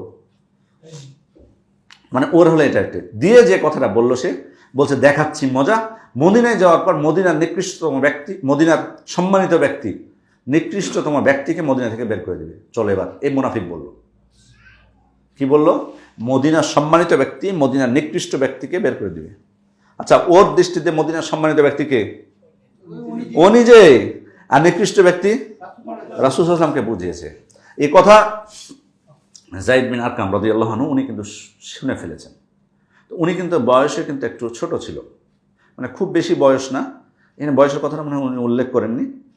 তো উনি এসে ওনার চাচাকে এসে বলে দিলেন যে এরকম এই আব্দুল্লাহ ইবনে উবাই এই কথা বলেছে যে মদিনায় ফিরে যাওয়ার পর দেখবো মদিনার সম্মানিত ব্যক্তি নিকৃষ্টতম ব্যক্তিকে বের করে দেবে। এরপরে মানে ওনার চাচা তো খেপে গেছে, রেগে গেছেন খুব। উনি বলছেন আল্লাহ রাসূল আব্বাদ বিন বিশরকে বলুন ওকে হত্যা করে ফেলুক, এখনই হত্যার উপযুক্ত হয়ে গেছে। ওই এই কথা বলে মানে ও তো খুব কাফের হয়ে গেছে। সে আল্লাহ রাসূল সাল্লাল্লাহু আলাইহি ওয়াসাল্লামকে নিকৃষ্টতম ব্যক্তি বললে সে আর ঈমান থাকে নাকি? তো আল্লাহ রাসূল বললেন যে না, এটা তুমি যদি এখন তাকে হত্যা করতে যাও তো তখন একটা মানে উঠে যাবে যে মুহাম্মদ সাল্লাল্লাহু আলাইহি ওয়াসাল্লাম তার সঙ্গীদেরকে হত্যা করে। কারণ অন্যরা তো জানে যে আব্দুল্লাহ ইবনে উবাই মুহাম্মদ সাল্লাল্লাহু আলাইহি ওয়াসাল্লামের সঙ্গী, মুসলিম, ঠিক না? ওই জন্য তিনি করলেন না, কিন্তু তিনি বললেন যে আমরা রওনা হয়ে যাবো এখন এখান থেকে, আর আমরা এখানে থাকবো না। সাহাবায়ে কেরাম আশ্চর্য হয়ে গেলেন যে ঘটনা কি, মানে আল্লাহ রাসূল সাল্লাল্লাহু আলাইহি ওয়াসাল্লাম তো এই সময় বের হন না কখনো। তো কোনো কথা শুনলেন না এবং চলতেই থাকলেন। এমনকি রাবি বলছেন যে প্রায় একদিন এক রাত বা এরকম কথা সম্ভবত লিখেছেন, যে অনেক পথ মানে অতিক্রম করলেন। এখানে বলছে যে সেদিন সকাল থেকে সন্ধ্যা এবং পরদিন সূর্য অনেক উপরে ওঠা পর্যন্ত একাধারে চলতেছিলেন আল্লাহ রাসূল। রাত্রে অনেক সময় উনি বিশ্রাম নিতেন, কিন্তু নেননি। কেন? কারণ যখন সবাই একেবারে ক্লান্ত হয়ে গেছে, আর পাচ্ছেন না, তখন বিশ্রাম নিয়ে সবাই তখন ঘুমিয়ে গেছে। তা আল্লাহ রাসূল চাচ্ছিলেন যে এই যে এই কথাগুলোর ডালপালা যাতে বেশি না গজায়, নিজেদের মধ্যে যাতে মানে ইয়াটা না সৃষ্টি হয়, ওই জন্য উনি এটা চাচ্ছিলেন যে তোমরা চলতে থাকো, চলতে থাকলে তো আর এগুলো নিয়ে কথা হবে না। কোনো জায়গায় বসে থাকলে সেখানে নিয়ে শয়তান করে। আমরা যেমন, আপনি বাড়িতে থাকেন, বই পড়েন, কোনো সমস্যা নেই, চায়ের স্টোরে শুধু যেয়ে দেখবেন, তারপরে কত পাপ শয়তান আপনাকে দিয়ে করে, তখন দেখবেন যে আপনার এলাকার কাউকে আপনি ছাড়ছেন না ওখানে বসতে গিয়ে। চায়ের স্টোরগুলোতে এটা হয় না? চায়ের স্টোরগুলোতে খোঁজ খবর নেবেন যে ওই এলাকার কোনো পরিবার তাদের সমালোচনা থেকে রেহাই পায় না। তো এই জন্য আল্লাহ রাসূল চাচ্ছিলেন যে এখানে এগুলো বেশি কথা না হোক, ওই জন্য সবাই ঘুমিয়ে পড়লো, এটা চাননি। এরপরে আব্দুল্লাহ ইবনে উবাই যখন শুনতে পেয়েছে যে রাসূল সাল্লাল্লাহু আলাইহি ওয়াসাল্লামের কাছে খবর চলে গেছে, ও কিন্তু প্রথমে বুঝতে পারেনি। এ কথা যখন শুনতে পেয়েছে, তখন এসে রাসূল সাল্লাল্লাহু আলাইহি ওয়াসাল্লামকে এসে শপথ করে বলছে, আল্লাহ রাসূল, আমি আপনাকে আল্লাহ শপথ করে বলছি যে আমি কোশ্চিনকালও এই ধরনের কথা আপনার সম্পর্কে আমি বলিনি, আমি এই কথা মুখে আনতে পারি না, এই করতে পারি না, এই করতে পারি না। তো সে মুনাফিকরা কিন্তু খুব মানে মিষ্টি মুখ হয়, মানে আপনি কল্পনা করতে পারবেন না তাদের কথা এত মিষ্টি মিষ্টি হবে। তখন অন্য সাহাবীরা মানে মনে করেন না আসলেই মনে হয়। তখন তারা বলল, আল্লাহ রাসূল, যায়েদ তো এখনো ছোট মানুষ, হয়তো ভুল শুনেছে কিছু, হয়তো আব্দুল্লাহ ইবনে উবাই মানে সঠিক কথাটা বলতেছে, আপনি বাদ দেন এটাকে নিয়ে, ছেলে মানুষ তো হয়তো। তো যায়েদ বিন আরকাম তখন বলছে যে আমি এটা শুনে এত ব্যথিত হয়েছি যেটা আমি কল্পনা করি, কারণ আমি স্পষ্ট কানে শুনেছি যে আব্দুল্লাহ কথা বলেছে, আব্দুল্লাহ ইবনে উবাই কথা বলেছে, এটা আমি স্পষ্ট শুনেছি। এর কিছুক্ষণ পরে সূরা মুনাফিকুন নাযিল হয়ে গেছে। সূরা মুনাফিকুনে আল্লাহ তাআলা কি বলেন? ইয়াকুলুনা লা রাজা'না ইলাল মাদিনাতি লা ইউখরিজান্নাল আযযু মিনহাল আযাল। মুনাফিকরা বলে যে যদি আমরা মদিনায় ফিরে যাই তাহলে মদিনার সম্মানিত ব্যক্তি নিকৃষ্টতম ব্যক্তিকে বের করে দিবে। মানে স্বয়ং আল্লাহ তাআলা আয়াত নাজিল করলেন যে ও বাস্তবে বলেছেন। এই আয়াত নাজিল হওয়ার সাথে সাথে মানে সাথে সাথে জায়েদের কাছে লোক পাঠিয়ে দেওয়া হলো, এবং আল্লাহ রাসূল তাকে ডেকে পাঠালেন এবং তাকে এই আয়াত পড়ে শুনিয়ে দিলেন যে তুমি যেটা বলেছিলা সেটা তুমি সঠিক কথা বলেছো। তো এই মুনাফিকের এই আব্দুল্লাহ ইবনে উবাই এর কিন্তু আরেকটা ছেলে ছিল, ওর নামও কিন্তু ছিল আব্দুল্লাহ, কিন্তু ও আবার ভালো লোক ছিল। আরবদের কিন্তু পিতা পুত্র একই নাম হওয়া এটা কিন্তু রেওয়াজ আছে। আমাদের এক টিচার ছিলেন, উনি সিরাত পড়াতেন, তো ওনার নামও ছিল মোহাম্মদ ইবনে মুহাম্মদ আল আওয়াজি, এখনও বেঁচে আছেন, মদিনা ইউনিভার্সিটির শিক্ষক। উনি বলেন যে উনি 50 বছর থেকে মনে হয় সিরাত পড়াচ্ছেন বা এরকম কিছু বলতেন। সিনিয়র মোহাম্মদ ইবনে মুহাম্মদ আল আওয়াজি মানে কি, মানে উনি আর নামও মোহাম্মদ, মানে বাবার মোহাম্মদ। কিভাবে পরিচয় শনাক্ত হবে বলেন? বাবার নামে যে ইনার নাম মোহাম্মদ, ওনার বাবার নাম মোহাম্মদ, কিন্তু ওনার দাদার নাম কিন্তু মোহাম্মদ না। ওনার দাদার নামও মোহাম্মদ হলে বিপদ আসতো তখন, ওনার দাদার নাম ভিন্ন, ওইটা দেখে পরিচয় হবে। ইনার নাম হচ্ছে মোহাম্মদ ইবনে মুহাম্মদ, আর ওনার নাম মোহাম্মদ ইবনে আরেকটা নাম আছে, হয়তো দাদার নাম আর আরেকটা, ওনার আব্বার নাম আরেকটা। তো এই কিন্তু তার পিতার বিরোধী ছিল, এই কিন্তু তার মানে প্রকৃত মুসলিম ছিলেন এই আব্দুল্লাহ, মানে মুনাফিকের পুত্র আব্দুল্লাহ। সে আল্লাহ রাসূল তিনি আল্লাহ রাসূলকে এসে বললেন যে আল্লাহ রাসূল, আপনি শুধু আমাকে অনুমতি দেন, মদিনায় ওকে ঢুকতেই দিব না। আমার পিতাকে তরবারি নিয়ে দাঁড়িয়েছিল, বলে যে উনি এক পাও আগাতে পারবেন না, আপনার সম্পর্কে এমন কথা বলেছে, অপমান করেছে, আপনি শুধু আমাকে বলুন, আমি তার মাথা কেটে আপনার সামনে এসে হাজির করব। তো যাই হোক, এইভাবে এটা একটা ঘটনা গেল। আরেকটা যেটা দুঃখজনক ঘটনা, যেটা আপনারা সবাই জানেন, ইফকের ঘটনা, এই যুদ্ধেই কিন্তু ঘটেছে। এমনিতে এই যুদ্ধে এত মানে যুদ্ধ না হওয়া সত্ত্বেও এত প্রসিদ্ধি লাভ করার কারণই হচ্ছে এটা, এই যে বড় বড় ঘটনাগুলো ঘটা, ইফকের ঘটনা। এটাও আপনারা জানেন যে আয়েশা রাদিয়াল্লাহু আনহা তিনি তার নিজের আসলে মানে বর্ণনায় যদি আমরা পড়তাম, তিনি কিন্তু নিজেই ওই ঘটনা কিন্তু শুনিয়েছেন সহিহ বুখারীতে। সহিহ বুখারী বর্ণনা এসছে যে আল্লাহ রাসূল সাল্লাল্লাহু আলাইহি ওয়াসাল্লাম কোথাও যখন বের হতেন, তখন কিন্তু তার স্ত্রীদেরকে নিয়ে যাওয়ার জন্য কী করতেন, লটারি করতেন। তো ওইবার বনু মুস্তালিক যুদ্ধে কার নাম এসেছিল? আয়েশা রাদিয়াল্লাহু আনহার নাম আসে। তো আয়েশা রাদিয়াল্লাহু আনহাকে নিয়ে রওনা হন। তো ফেরার পথে যাত্রা বিরতি হয়, তো আয়েশা রাদিয়াল্লাহু আনহা উনি প্রকৃতির ডাকে সাড়া দিয়ে একটু নির্জনে যান। সেখান থেকে প্রয়োজন সেরে এসে দেখেন যে ওনার গলার হারটা নেই, যেটা উনি ওনার বোনের কাছ থেকে নিয়ে গেছিলেন।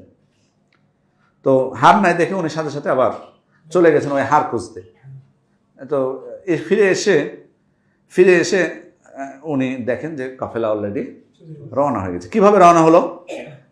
কারণ যারা চারজন তারা হাওদার উটের উপর তারা বেঁধেছিল।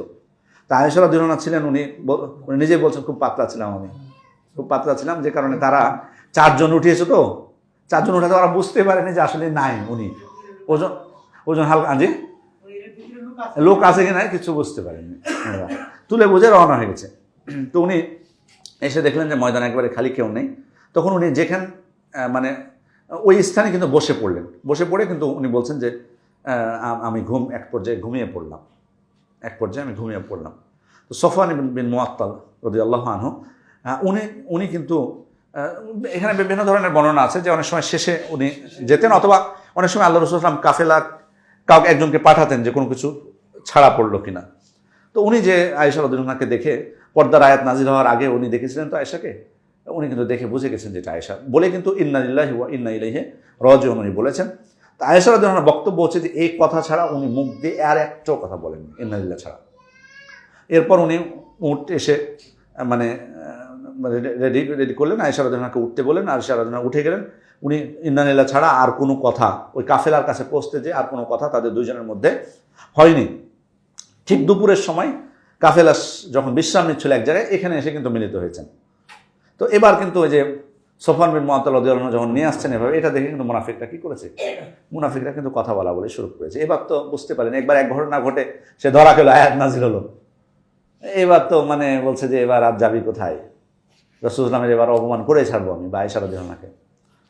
তো ও তো তখন ঘৃণা ছড়াতে শুরু করলো, বলতে শুরু করলো খারাপ বিষয়। তো রাসূলুল্লাহ সাল্লাল্লাহু আলাইহি ওয়াসাল্লাম কিছুই বললেন না। এদিকে কিন্তু সাথে সাথে কিন্তু আল্লাহ রাসূলের উপর ওহীও নাজিল হয়নি। এটা কিন্তু আসলে একটা পরীক্ষা ছিল আল্লাহ তাআলার পক্ষ থেকে। আমি মানে অনেক সময় আমি আমার এক উস্তাদকে জিজ্ঞেস করেছিলাম মদিনা ইউনিভার্সিটি তাফসীরে, যে ওহী নাজিল হতে দেরি হলো কেন? তো উনি উত্তরে এসে একটা কথা বলেন যে পরীক্ষা লম্বা হওয়া। পরীক্ষা কোনো সময় ছোট পরীক্ষা হয়, বড় পরীক্ষা, এটা বড় পরীক্ষায় আল্লাহ তাআলা বড় পরীক্ষা নিয়েছেন তার রাসূলের, তার স্ত্রীর, অন্য মুনাফিকদের, অন্য মুসলিমদের পরীক্ষা নিয়েছেন এখানে কে কেমন আচরণ করে। তো যাই হোক, এরপরে তো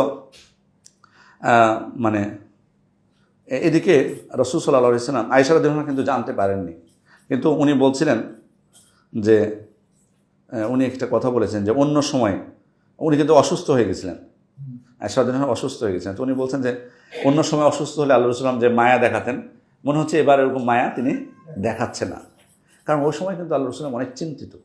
খেয়াল করে দেখুন, তো উনি পরামর্শ করলেন কার সাথে? উসামা বিন যায়েদের সাথে এবং আলী রাদিয়াল্লাহু আনহুর সাথে। এই বিষয়গুলো খেয়াল করে রাখবেন, পরামর্শটা কার সাথে উনি করছেন। তো আলী রাদিয়াল্লাহু আনহু তখন তাকে বললেন যে আল্লাহ রাসূল, আপনি কেন এই বিষয়টা এভাবে রাখতেছেন, মানে আপনি মুক্ত করে দিন তাকে, আয়েশা রাদিয়াল্লাহু আনহাকে, বা এই ধরনের ইঙ্গিত দিলেন। আর উসামা রাদিয়াল্লাহু আনহু বললেন যে না আল্লাহ রাসূল, আমি তো চিনি মুমিনকে, আমি তার ব্যাপারে কোনো ইয়া নেই, আপনি তাকে কেন, আপনি অন্যদের এইসব তাদের কথা শুনে, প্রপাগান্ডা শুনে আপনি কেন তাকে, আপনি বরং আপনি শত্রুদের কথায় কান না দিয়ে তার স্ত্রী হিসেবে আপনি আপনার কাছে বহাল রাখুন। তো এদিকে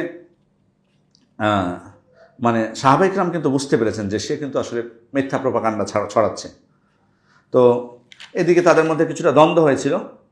তো এরপরে আয়েশা রাদিয়াল্লাহু আনহা বুঝতে পারলেন একদিন উম্মে মিস্তার সঙ্গে যখন বাইরে গেছিলেন, তখন উম্মে মিস্তা পড়ে গেছিলেন, তখন তার ছেলের নামে উনি বদদোয়া করেছিলেন। তো আয়েশা রাদিয়াল্লাহু আনহা বললেন যে তুমি বদদোয়া কেন করলা? তো বললো যে মিস্তা আসলে মূলত তোমার এই বিষয়টা ছড়ানোর ক্ষেত্রে তার ভূমিকা আছে। পরে তখন কিন্তু উনি বুঝতে পারলেন।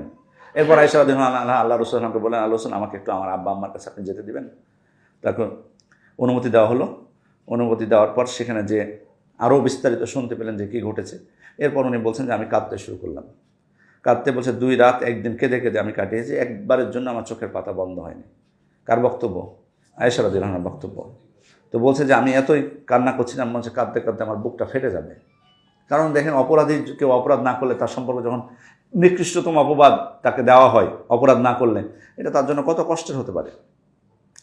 তো আল্লাহ রাসূল সাল্লাল্লাহু তাকে বললেন যে তুমি যদি সত্যি কোনো অপরাধ না করে থাকো তাহলে আল্লাহ তাআলা শীঘ্রই তো এটা জানাবেন।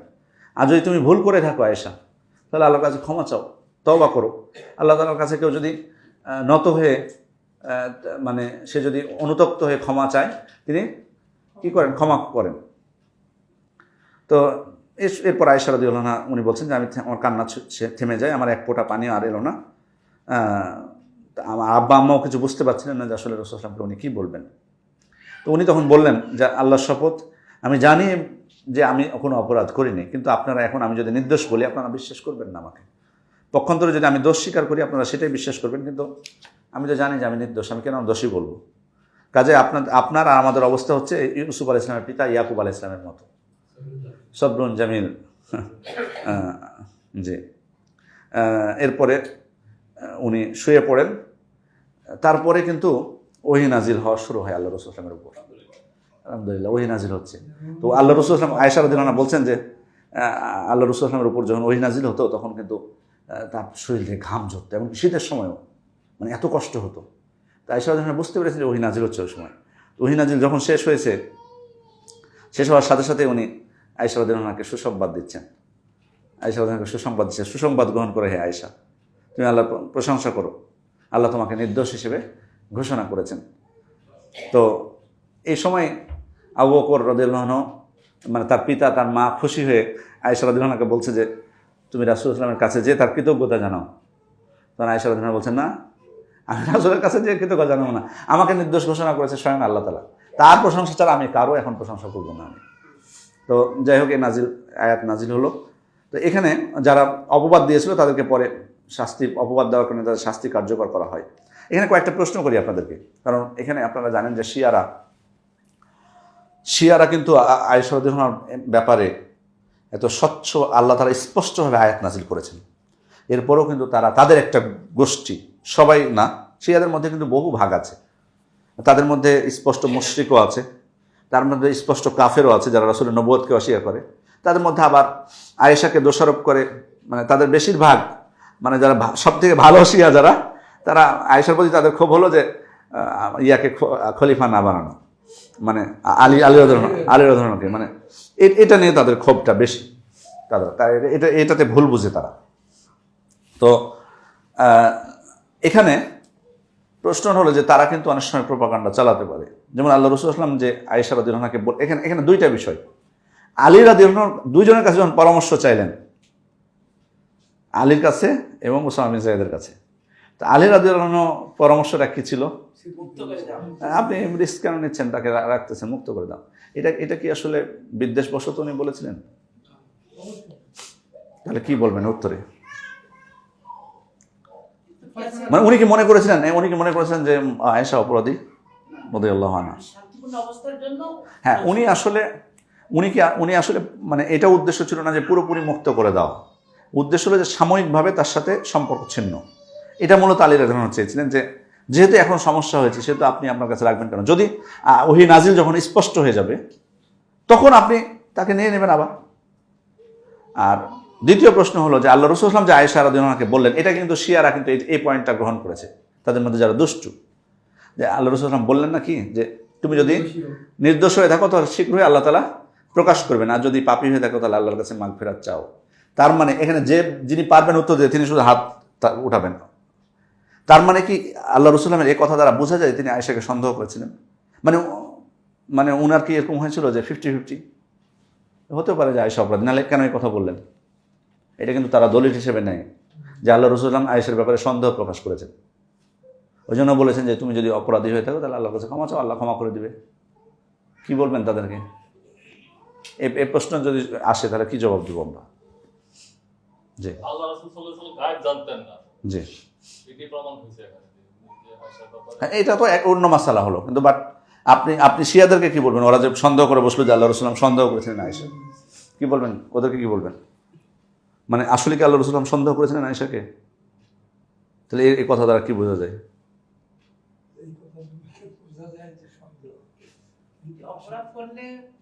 অপরাধ করলে আমরা অনুতপ্ত হবো, আল্লাহর কাছে ক্ষমা চাইবো। এখান থেকে আমরা আসলে যেটা ওই ভূমিকা যেটা রাসূল যেটা বলছে ওটা ওইভাবেই থাকবে। আর আল্লাহ রাসূল গায়েব জানেন না, এই দুইটা পয়েন্ট। জি, আমার মনে হয় যে এই মানব সমাজকে মানে এটা সবুরের ব্যাপার, এটা বাস্তব জীবনে দুনিয়ায় হতে পারে কারো স্ত্রীর ব্যাপারে তাড়াতাড়ি সিদ্ধান্ত না নেওয়া, অপেক্ষা করা। বিষয়টা সবরের মাধ্যমে যাতে আমার প্রশ্ন কিন্তু এটা না। আপনারা কিন্তু যেগুলো বলছেন এগুলো শিক্ষা। আপনার কথা ঠিক আছে, আমি আপনার কথা মেনে নিলাম, বাট আমার প্রশ্ন যেটা নির্দিষ্ট হবে এটা জবাব কিন্তু আসেনি। কেউ যদি বলে যে আল্লাহ রসুল সাল্লাল্লাহু আলাইহি ওয়াসাল্লাম সন্দেহ করেছেন তার স্ত্রীকে এবং এই বক্তব্যটা নিয়ে আসে, তাহলে আপনি তাকে কি জবাব দিবেন? এখানে সেটা আমার মনে হয় যে মুনাফিকদের কি অবস্থা, এটা একটা প্রকাশ করার জন্য আল্লাহ রাসূল কারণ আল্লাহ রাসূল সন্দেহ করার কোনো ইয়ে ছিল না, এবং বিষয়টা মুনাফিকরা যে মিথ্যা বলেছে সেটা প্রমাণ হয়ে যাবে। আসলে ওলামা ইকরাম বলছেন এখানে যে আসলে আল্লাহ রসুল সাল্লাল্লাহু আলাইহি ওয়াসাল্লাম এখানে মূলত কাবিরা আয়েশার ব্যাপারে নিশ্চিত ছিলেন যে উনি অপরাধী নন, এবং কোনো কোনো বর্ণনাও এসেছে, কোনো কোনো বর্ণনা এসেছে নবীদের স্ত্রীদের দ্বারা কখনো অশ্লীল কাজ মানে সংগঠিত হয়নি। এটা এই দিক থেকে তো আল্লাহ রসুল সাল্লাল্লাহু আলাইহি ওয়াসাল্লাম নিশ্চিত ছিলেন যে তার স্ত্রী করেনি অপরাধ, কিন্তু উনি হয়তো কোনো সগীরা গুনাহকে বুঝিয়েছেন এখানে, যে কোনো সগীরা পাপ, যেমন হয় না যে হয়তো কোনো পাপের ক্ষেত্রে, যেমন হয়তো তার সাথে হয়তো কিছু নমনীয় হয়ে কথা বলা নিম্ন স্বরে, সফওয়ান বিন মুআত্তালের সাথে হয়তো যদি উনি কোমল কণ্ঠে যদি কথা বলে থাকেন বা এরকম কোনো কিছু হয়তো ছোট্ট কোনো বিষয় হয়তো যদি ঘটে থাকে, সেটা মূলত উদ্দেশ্য ছিল। এটা ওনার উদ্দেশ্য ছিল না যে আসলে তার সাথে কোনো বড় অপরাধ হয়েছে, এটা কিন্তু মূল উদ্দেশ্য ছিল না, এটা আল্লাহ রাসূল সাল্লাল্লাহু আলাইহি ওয়াসাল্লাম এ ব্যাপারে উনি নিশ্চিত ছিলেন। কিন্তু আসলে তাহলে উনি কেন নিশ্চিত তাকে ঘোষণা করলেন না? এর কারণটা হলো যে উনি ওহীর অপেক্ষা করছিলেন। কারণ আল্লাহ রাসূল সাল্লাল্লাহু আলাইহি ওয়াসাল্লাম যদি বলেন যে না আমার স্ত্রী অপরাধী হতে পারে না, তখন প্রপাগান্ডা ছাড়া মুনাফিকরা থামতো, তখন থামানো যেত তাদেরকে। এই জন্য আল্লাহ রাসূল সাল্লাল্লাহু আলাইহি ওয়াসাল্লাম অপেক্ষা করছিলেন যে ওহীর, কিন্তু আল্লাহ তাআলা পরীক্ষা নিচ্ছেন তার রাসূল সাল্লাল্লাহু আলাইহি ওয়াসাল্লামকে, তার রাসূলকে বড় পরীক্ষায় ফেলে দিয়েছেন এখানে। এই জন্য 1 মাস পর ওহী নাজিল হয়েছে, তখন তো উনি খুশি হয়েছেন, সাথে সাথে বলে দিয়েছেন। এবং এখান থেকে অনেক বিষয় আছে। আয়েশা রাদিয়াল্লাহু আনহা এই যে অভিমান, উনি অভিমান করেছেন না শেষে, মানে আসলে স্ত্রীরা অভিমান করতে পারে, এটা থেকে কিন্তু বোঝা যায়। উনি কিন্তু অভিমান করে রাসূলের কাছে যাননি, এমন না যে উনি রাসূলের কাছে যাবেন না, ওই সময় তার একটু অভিমান হয়েছে যে আল্লাহ আয়াত নাজিল করেছে আমি আল্লাহরই প্রশংসা করবো, আমি রাসূলের কাছে যাবো না, তার প্রশংসা আমি করবো না, তার প্রতি কৃতজ্ঞতা জানাবো না, আমি আল্লাহরই শুধু প্রশংসা করবো। উনিও তো ওনার কাছেও তো পরিষ্কার যে আল্লাহ রাসূল সাল্লাল্লাহু আলাইহি ওয়াসাল্লাম কেন। এবং এখান থেকে আরেকটা জিনিস, যে কোনো স্ত্রী ব্যাপারে কোনো কিছু শুনলে মানে তড়িৎ গতিতে কোনো সিদ্ধান্ত নেওয়া এটা উচিত না। এবং সাথে সাথে আবার কিছু যদি আপনার কানেও আসে, তার সাথে আপনার ব্যবহারে ওলামা ইকরাম বলছেন যে একটু পরিবর্তন নিয়ে আসতে হবে। আল্লাহ রাসূল কিন্তু ব্যবহারে কিছুটা পরিবর্তন কিন্তু নিয়ে এসেছিলেন সেখানে, যাতে আয়েশা রাদিয়াল্লাহু আনহা কিছুটা উনি টের পান যে কিছু একটা ঘটেছে একটা। যাই হোক, এগুলো সব কিছু ছিল মূলত আল্লাহ তাআলার পক্ষ থেকে মানে আমাদের জন্য শিক্ষা, বড় একটা পরীক্ষা আমাদের জন্য। এবং এর মাধ্যমে সুবহানাল্লাহ, এটা ছিল আয়েশা রাদিয়াল্লাহু আনহার বড় পুরস্কার। উনি নিজেও বলেছেন এটা, যে মানে উনি ভেবেছিলেন যে হয়তো আল্লাহ রাসূল সাল্লাল্লাহু আলাইহি ওয়াসাল্লামকে, উনি এই কথা বলেছেন যে আমি ভেবেছিলাম যে ওহী নাজিল হবে, কিন্তু হয়তো এটা স্বপ্নে হয়তো আল্লাহ রাসূল সাল্লাল্লাহু আলাইহি ওয়াসাল্লামকে বলে দেওয়া হবে যে আপনার স্ত্রী নির্দোষ, কিন্তু আমার ব্যাপারে কোরআনের আয়াত নাজিল হবে, আর এই আয়াত কিয়ামত পর্যন্ত মানুষ তেলাওয়াত করতে থাকবে, আমি এটা কল্পনাই করতে পারি। এত বড় উপহার আমি আল্লাহ তাআলার পক্ষ থেকে পেয়েছি, সুবহানাল্লাহ, তাদের ঈমানের কারণে। যাই হোক, আল্লাহ তাআলা আমাদেরকে এই ঘটনাগুলো থেকে শিক্ষা নেওয়ার, আমাদের জীবনে বাস্তবায়ন করার তৌফিক দান করুন।